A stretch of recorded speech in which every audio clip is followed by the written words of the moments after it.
Yeah. Well, when asked about the Big Sky Championship tournament going to Reno in relationship to the Big Sky Tournament Championship last year, and that we were fortunate enough to be the champions and win in Montana and have Tyler Harvey be the Big Sky Tournament MVP, I guess where my mind goes on that is number one, just how much we miss Tyler. He is a great player, but it's great for our conference that he got drafted by the NBA in the second round.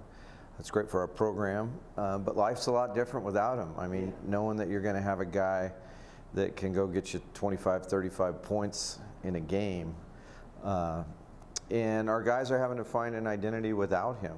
And the preseason is all about making up that identity, and I think we've found where we can build on and where we still have questions. And I think you look all around the conference and you see a lot of teams that have questions on them and some areas of each of their teams that shine real bright. And so it's going to be about what team comes together here, probably more in February than January.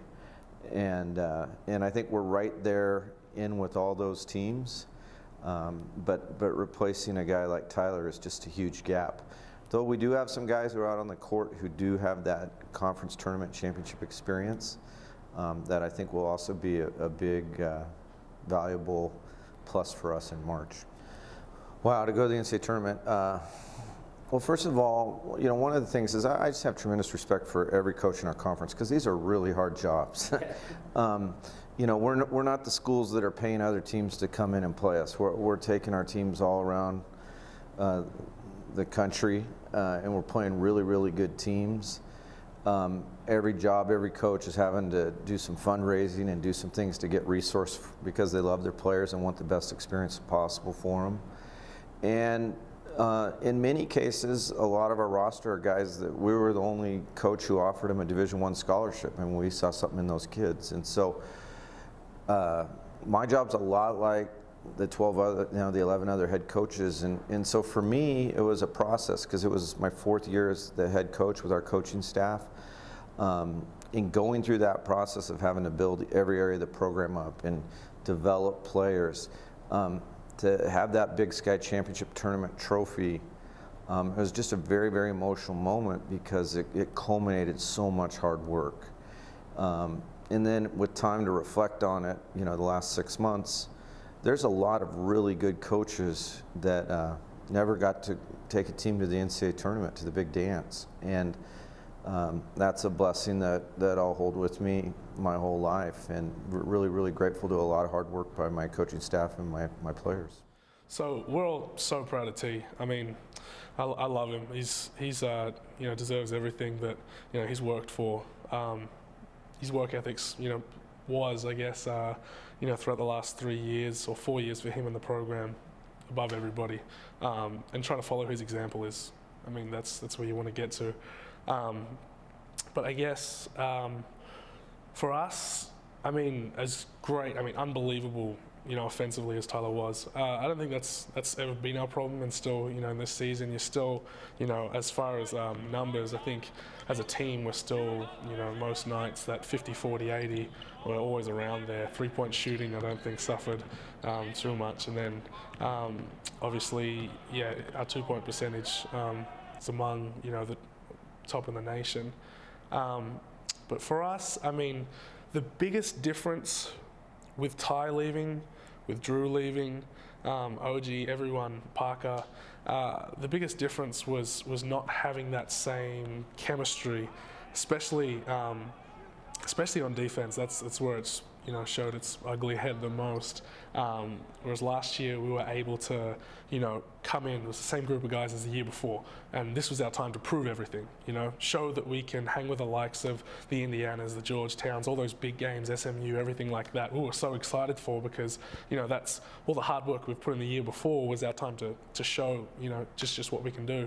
Whereas this team, with the loss of Ty and so many, the rest of our starters actually, is the preseason's definitely been about learning.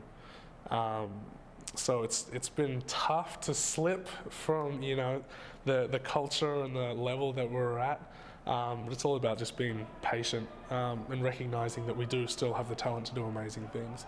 I mean, it's definitely interesting.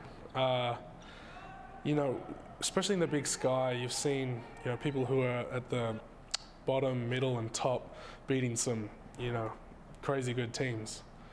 And especially if you're in that middle of the pack and you got to win 4 games in a row, you know, back to back to back to back. That's a tough ask for anybody, even who's, you know, first in the conference. The Big Sky already last year, obviously playing in Montana, it's a lot harder than I suppose a neutral site would be. But winning 3 games in a row against our, you know, conference is never easy. So to make it 4 for some people, that's even tougher. I mean, I suppose the goal anyway is to finish on top of your conference and get that bye week. Very interesting. I think you know, when the time comes, I'll know how I really feel about it. Well, that's what's interesting is my freshman year, it was all about the guards. You know, there was some crazy good guards. The year before I even got here was, you know, the Damian Lillards and everything like that. But yeah, it's definitely turned around, and you've got, you know, the Brunigs, you've got the Bolin boys who are just, you know, absolute beasts. And it's incredibly fun to play against them.